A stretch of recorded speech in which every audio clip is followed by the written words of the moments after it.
Praise the Lord, saints and friends. This is Elder Adrian Heyman, and I'm going to talk a little politics today, just to warn you.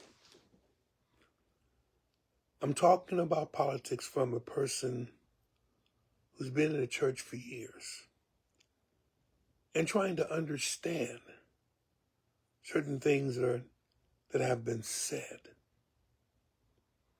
Because to be honest, I don't understand all the things that have been said. Now,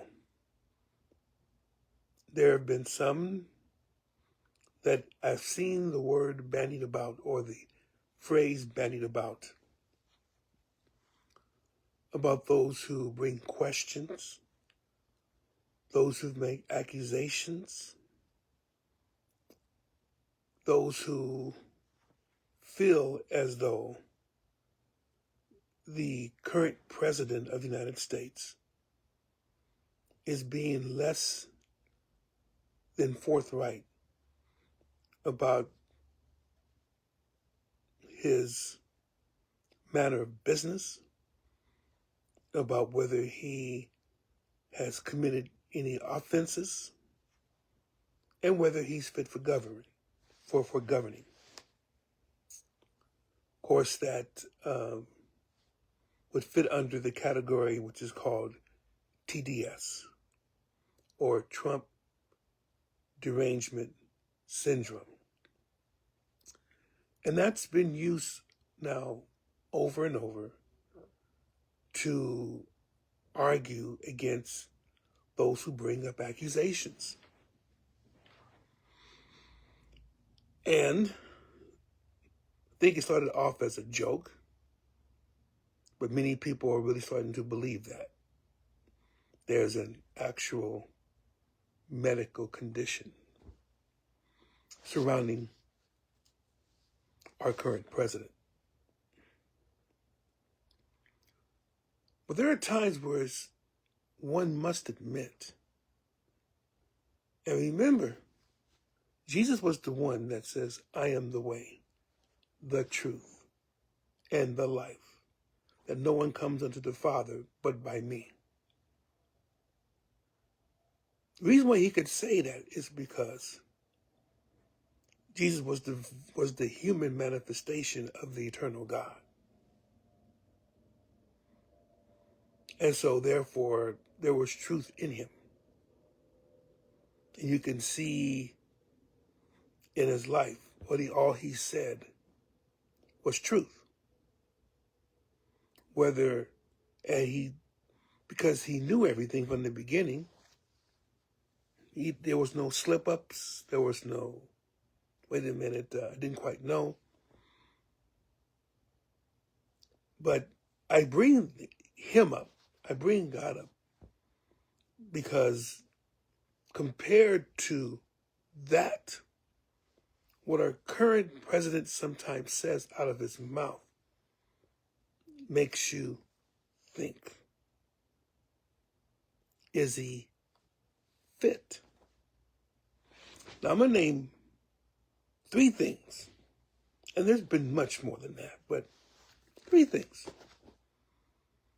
And if you can give me an answer, a good answer for those 3 things, I'll be willing to hear it. I'll be willing to give you the benefit of the doubt.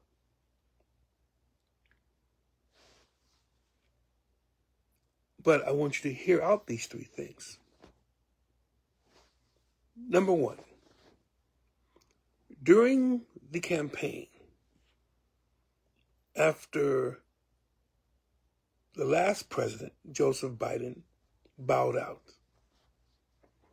of campaigning anymore because of what people perceived to be his cognitive decline. And it was shown in front of everyone to see just how far that went. He couldn't gather his words. He began to mumble. He was incoherent. And you could see that the years had taken their toll. So, and in other words, at that point, he wasn't fit.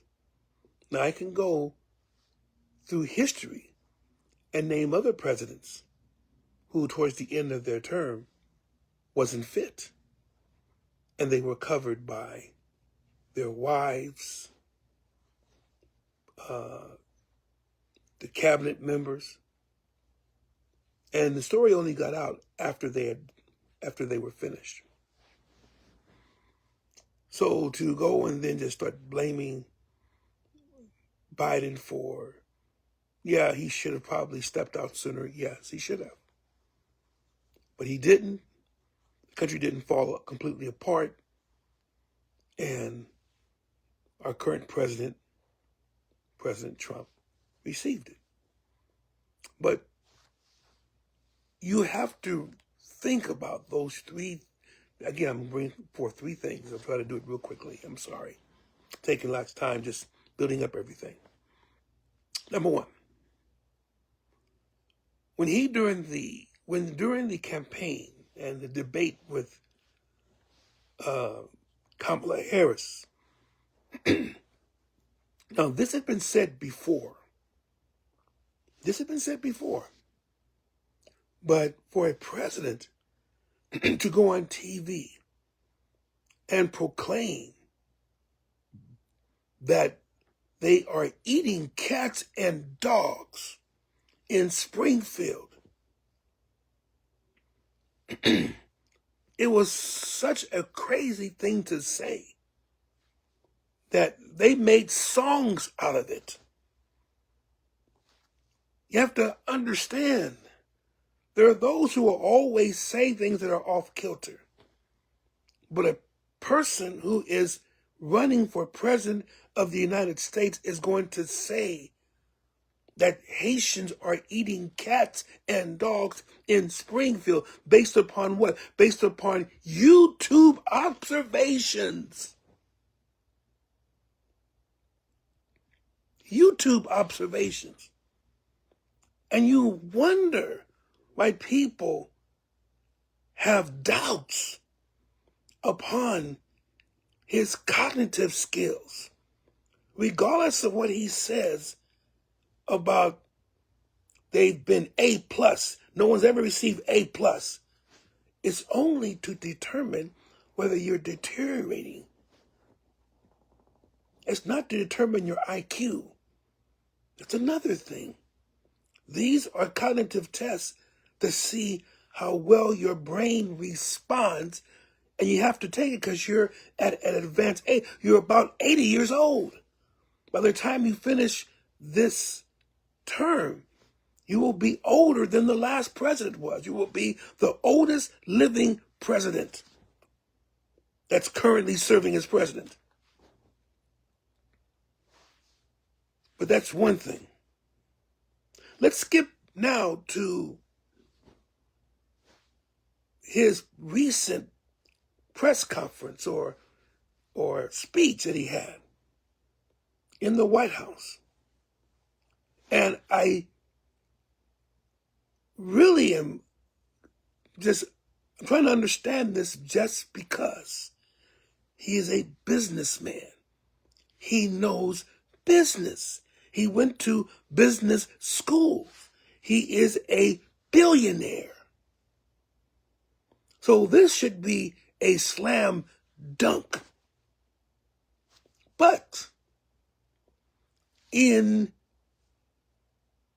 trying to show how he has went to the pharmaceutical companies, the drug companies, to lower down the prices, he says, I am lowering the prices down 400, 500, 600%.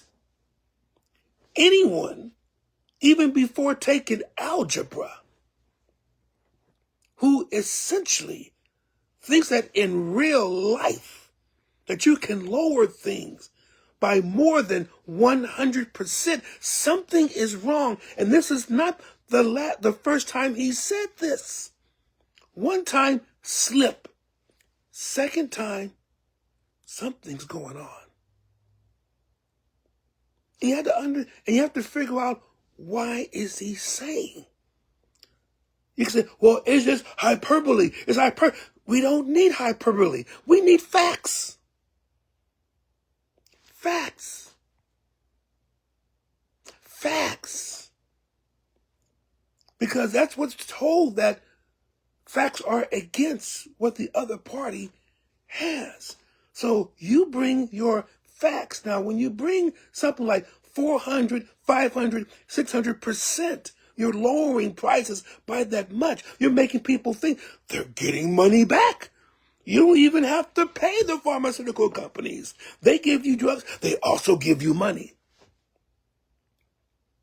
Now, does that make sense? Or doesn't it make sense? I'm just asking about that particular thing. Remember, as a president, you're scrutinized all the time, and you are left open for all types of attacks. You're lying. You're misquoting. You're cheating. Maybe you got Alzheimer's. You're too forgetful. All these things come if you say wrong things. This is for any president. Anyone. So you have to be on the dot all the time.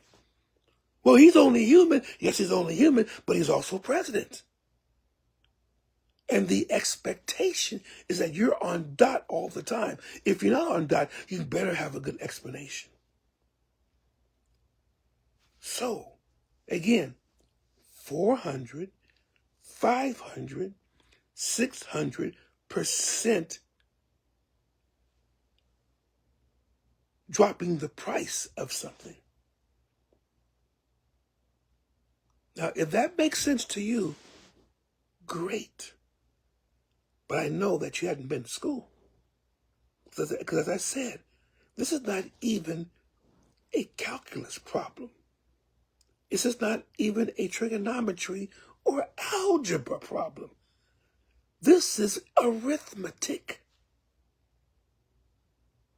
And again, you're a businessman. You are supposedly successful in business. So you got to think. The third thing, usually when you are naming something, you're not the one that names things. That's usually the sign of a dictator, to put his or her name on a building, a street, or whatever it happens to be. Here in Los Angeles, we have a street called now Obama Road, or Bahama Avenue. Obama Avenue. It used to be Rodeo Road. I know this because I stayed in the area. My grandfather used to stay on that street between Western and Arlington. Those of you in the LA area, you know that area. Whereas Exposition Boulevard splits into Exposition Boulevard curves and goes on its way, and then there's Rodeo Road. That road was renamed Obama Boulevard. But did our president at the time name that particular street after himself? No. Others named it after him. And that's how it usually goes. See, it is your legacy that determines how great you are. Your legacy. That means someone else has to decide where your legacy may be. But when you begin to name things after yourself while you're in office, and you're hyping it as I'm the best, I'm the best, I'm the best. And you say that you're for Jesus. If that's the case, I cannot, for the life of me, understand why, if you are for Jesus, as many people have said, it is not just because you are against abortions. It is not because you're just against gays, or it's not just because you are against transsexual operations in children. That's some of it. But there's more to the Christian life than that aspect. I'm not saying ignore it, don't ignore it. But there are other aspects of the Christian life. One of them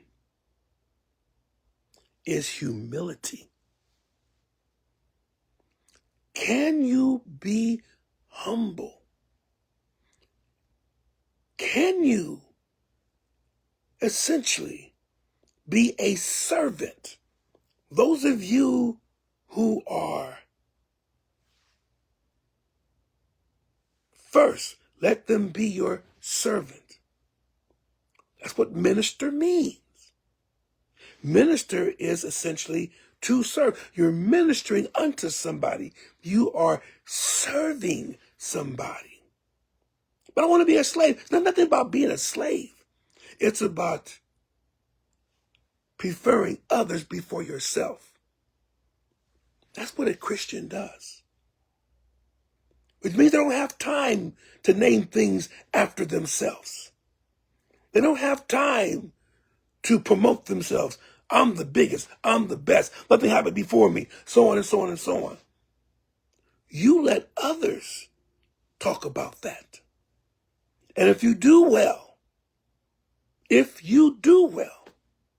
people will remember that. And they will and they will sing your praises. You don't have to sing your own praises.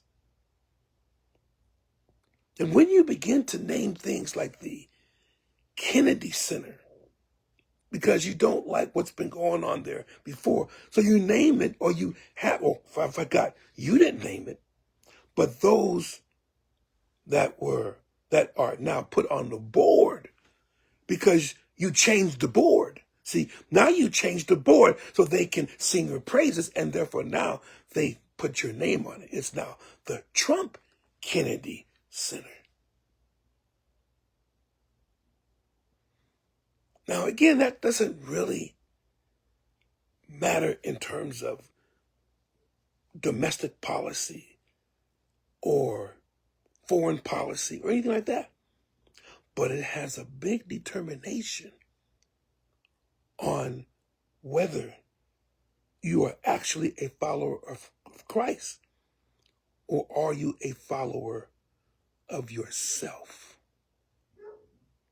These are things that things you have said. Haitians, cats and dogs. Haitians eat cats and dogs. In Springfield, you can drop prices by 400, 500, and 600%.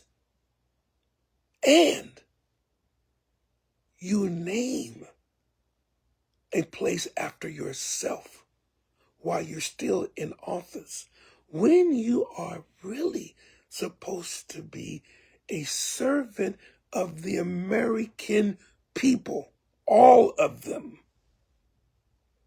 That's really what a president is. A president gets things done. How and why? For the people. Not to push your legacy. Let others push your legacy. If you're good enough, your legacy will be more than sufficient. You don't have to push it.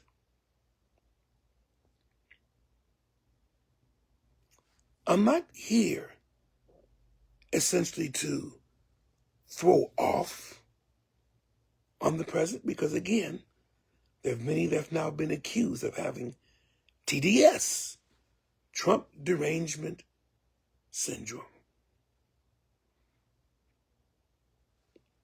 So the key is, I'm not looking and trying to find how he is put in this situation, that situation, things which are open to interpretation. Got it. But these are things that are quite basic. Calling a group of people that they essentially roam the neighborhoods, catching stray cats and dogs to eat. Number one. Number two, a basic math problem that goes awry when it wasn't the first time that was even said. Number two. Number three, pushing your own legacy and naming things after yourself. I guess we should have known that was going to happen. He puts his name on quite a few buildings. But we can't remember, this is the president of the United States. You don't have to push your legacy. Let others do it for you. Just three things. I'm sure there are a lot more. And you may say again, you didn't say this about Biden. You didn't say this about Obama. I wasn't on here. So I couldn't say anything about Obama or about Biden. But I'm on now. So I call what I see. So let's not get into the past. Let's get into what's happening now. Last thing, because as I said before, that Jesus is the way, the truth, and the life. He has a way of uncovering the truth, even if it makes it uncomfortable for the vast majority of the people. Because it's not the majority. It is not the majority that essentially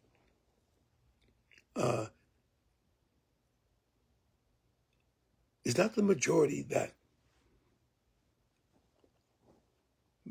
makes it righteous in the sight of God.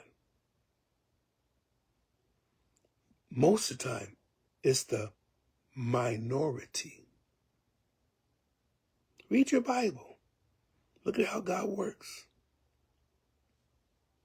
Then come back and tell me. Love you all. God bless you in Jesus' name.